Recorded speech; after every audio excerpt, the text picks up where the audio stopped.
Et il ne faut pas croire, hein, on a des personnes qui prennent des cubis et puis qui les mettent dans leur coffre de Porsche. Hein, donc ça passe bien aussi devant. Il dit toujours, ouais, c'est bien, mais quand il démarre par là, c'est qu'on sait qu'on va refaire. Faire mieux.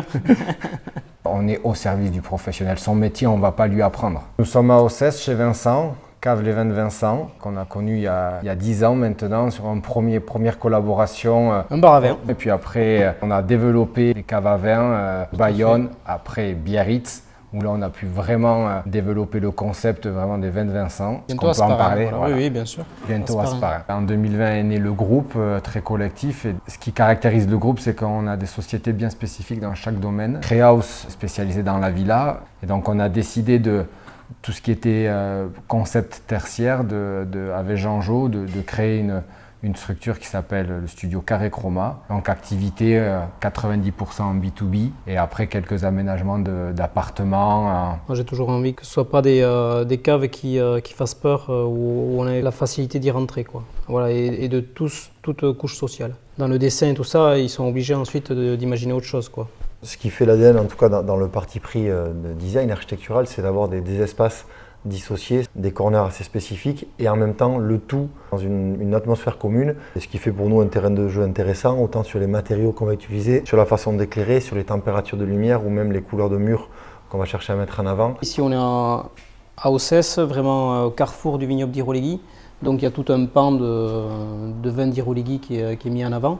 Petites couleurs différentes, voilà, en reprenant le vert basque local. Les tailles des niches qui varient en fonction de ce qui est présenté. Magnum, Jéroboam. Et mine de rien, comme ça a été bien passé en amont, dans le linéaire, on ne se rend pas trop compte, quoi. On ne sépare pas en fait les vignobles. Voilà, on met souvent on range les vins par gamme de prix. Parce que comme derrière, on a toujours une personne qui conseille le client qui rentre. On ne le laisse pas devant un étal, Bordeaux, Bourgogne, Languedoc, on le guide. Comme je disais, toutes nos caves, il faut que ce soit populaire. Il y a toujours un coin en fait bag-in-box. Alors c'est peut-être pas la chose la plus valorisante dans le monde du vin, mais on va faire un pique-nique, on est entre amis et on s'achète un petit cubis de 5 litres. Il faut qu'en fait le client sente qu'il rentre dans un univers. Et souvent quand il y rentre, on sent qu'il a un peu plus de temps, qu'il flâne. On est très content parce que ça c'est un monde que je connaissais pas mais qu'il maîtrise très bien. Moi je leur disais bon un spot c'est un spot, hein, mais non c'est pas vrai.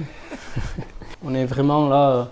Donc sur un univers d'alcool blanc et verrerie. C'est des jeux de lumière différents. Et souvent, c'est quand même des ambiances qui font que les gens achètent quelque chose qu'ils n'avaient pas prévu.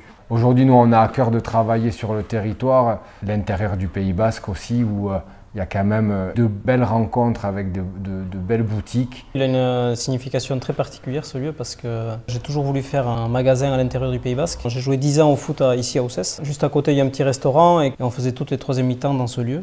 Donc je le connaissais bien ce lieu. Il y avait tout de réuni pour faire un joli magasin et on est très content du résultat. Voilà.